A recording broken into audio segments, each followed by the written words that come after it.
Kazibari heritage স্টেটে আপনাদেরকে স্বাগত। আমাদের এই হাভেলিটি ১৮২০ সালের বহু পূর্বে নির্মাণ করা হয়েছে। এটি অন্দর এবং বহির্মহল দুটি ভাগে বিভক্ত এবং এটির সম্মুখে ছিল বিশাল রাজকীয় বাগান, ৫টি নৌকার ঘাট, ঘোড়াগাড়ির রাস্তা। তো এখনও তার অনেক কিছু দেখার মতো অবশিষ্ট আছে। তো আমরা পুরনো ঢাকার ইতিহাসটিকে এবং হাভেলির ইতিহাসটিকে বিভিন্ন ধার্মিকভাবে আমরা উপস্থাপন করে থাকি। এখানে অনেক ভিজিটর আসেন, তারা এখানে কাজী হাভেলি ঘুরে ঘুরে দেখেন।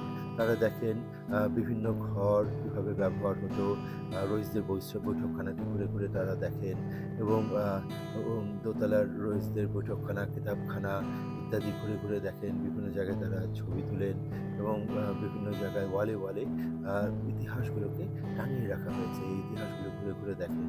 পুরনো আর্টিফ্যাক্ট যেগুলো আছে, বিভিন্ন আলমারি, ফার্নিচার, ২০০ বছরের পুরনো খাট, বিভিন্ন নকশাময় পালং, সব কিছু তারা ঘুরে ঘুরে দেখেন আর ছবি তোলেন। আর তারা পুরনো কাগজপত্র, দলিলপত্র তারা দেখেন। বাসার সম্মুখে বিশাল আ আ সম্মুখে জায়গা রয়েছে, সেই জায়গাগুলিতে বিভিন্ন জায়গায় তারা ঘুরেন, ছবি তুলেন।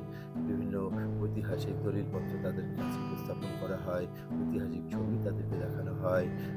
তারপরে বিভিন্ন আর্টিফ্যাক্ট দেখানো হয়, যে বিভিন্ন পুরনো ২০০ বছর আগের তৈজসপত্র, তারপরে নকশাময় ব্যবহার্য জিনিসপত্র, গ্রামোফোন ইত্যাদি তাদেরকে দেখানো হয়। তারা এগুলো দেখেন এবং আমাদেরকে পুরনো ঢাকা এবং কাজীবাড়ির ইতিহাস সম্বন্ধে অনেক প্রশ্ন জিজ্ঞেস করেন। আমরা যথাসম্ভব আমরা সেগুলো উত্তর দেওয়ার চেষ্টা করি এবং পুরনো ঢাকার ইতিহাসগুলোকে তাদের সামনে ভিন্ন ধার্মিকভাবে এভাবে উপস্থাপন করে থাকি।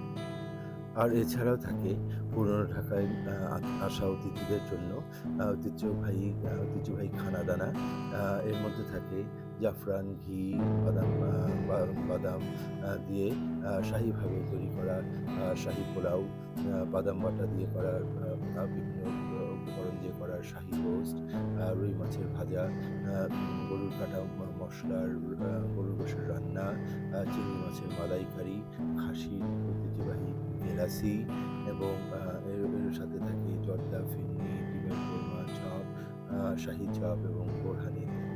তো তারা এগুলো উপভোগ করেন এই খাবার-দাবার এবং আ তারা আ এবং পুরো বাসাটিকে তারা ঘুরে ঘুরে দেখেন, বিভিন্ন আ জায়গায় ছবি তোলেন। তো আপনারও দাওয়াত থাকলো কাজীবাড়িতে। আপনারা আসবেন, দেখে যাবেন পুরনো ঢাকার ইতিহাস, ঐতিহ্য, হাভেলির গল্প।